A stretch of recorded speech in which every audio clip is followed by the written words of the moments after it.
why you should not listen to me. My advice is often unreliable. I have a tendency to exaggerate or fabricate information. I lack expertise or knowledge in the subject matter. I may have personal biases that could cloud my judgment. I tend to give advice based on my own limited experiences. I may not have your best interests at heart. I tend to make impulsive or irrational decisions. I often overlook important details or considerations. I may unintentionally misinterpret or miscommunicate information. And I have a history of giving bad advice. So, what's an advice? Advice can be defined as guidance or recommendations given to someone regarding a particular course of action or decision. It's typically based on knowledge, expertise, or experience in a specific area. Then, what about an opinion? Opinion can be defined as a personal belief or judgment about something, often based on individual thoughts, feelings, experiences. It is subjective and it can vary from person to person. Opinions are not necessarily supported by any factual evidence and may not be universally applicable or reliable. I know most of you will feel dejected after hearing this.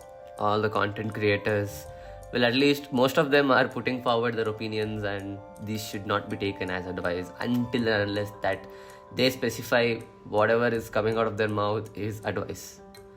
All those videos I've made are all purely based on my opinions too, and as an end consumer, you are expected to think for yourself and come to your own conclusions, because it is completely natural and fine to have your own decisions and opinions respected. Now, for the most part, I create videos related to electric vehicles and the tech surrounding electric vehicles, but this was not always the case.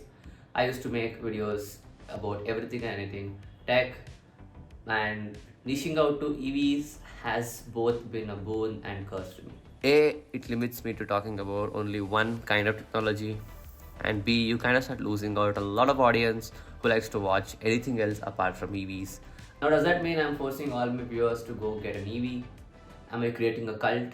Am I against all other kinds of automobiles? Of course not. Since I was a child, my first passion was always cars. I never differentiated between cars. I like all types of cars. I'm very much into IC sports cars. Why would I not preach that, right? Because 99% of my audience is not thinking of getting a sports car anytime soon. They're thinking of cheaper and faster and even better ways of commuting, which without a second thought are EVs, believe it or not. So should you get an EV just because I'm talking about it? Of course not. It's your wish, it's your money. You spend it on whatever you want. It's your life. So I will go ahead and put my opinions up front about what I know and what I think about the Indian two-wheeler and four-wheeler buying scene. So let's just say there's a dude who wants to get himself a shiny new vehicle. Without assessing his situation and requirements, I can make up a hypothesis and tell him or let him know what exactly he might need to buy for his situations. Say he is a confused little college kid who does not have any idea on what to get as his first commuter. The best choice for him would be to go ahead and buy a 125 to 150cc motorcycle or a scooter if he prefers that in the commuter segment. But if the same person is okay with taking some light risk and has a shorter commuting on a daily basis, he can be having way more fun in an electric scooter rather than a 125cc commuter motorcycle. If he's not confused and he has a good enough idea on motorcycles, then he can go for specialty. I cannot tell him to go get a cheap 125cc motorcycle or a scooter. He won't have fun with it. He could rather go for a 250 to 400cc motorcycle, because these bikes have really gotten better these days. Just like how MKBHD mentions in his videos, cheap phones are getting better and good phones are getting cheap. But in the context of automobiles, here I'm not saying they're cheap, but they can be in the mid-range motorcycle segment. These guys come for a good pricing of sub 2 lakh rupees, and he can easily use these motorcycles to get around the city quicker than an EV, and he can also use it for long rides. But sadly, there are no EVs for me to recommend in this specific price point. If this same guy is already an expert and knows his shit, why would he even listen to my advice, right? Because most of these people usually go for classics and modify those bikes, or they usually go ahead and buy a full-fledged sports bike which costs them a fortune. Sadly, the only EV that I can recommend, which is almost in this segment, is the Ultraviolet F77, but even that is not comparable to the normal mainstream IC sports bikes. There are so many factors that affect a person's decision. Think about it, I have not even started talking about cars because that is a whole different science on its own. Firstly, new cars have gotten unrealistically expensive these days. An entry level car, the Alto, costs almost 5.5 to 6 lakhs on the road for the top end trim. So for that price, all you get is good fuel efficiency and nothing really. Okay. Have you started judging cars based on only the fuel efficiency and nothing else?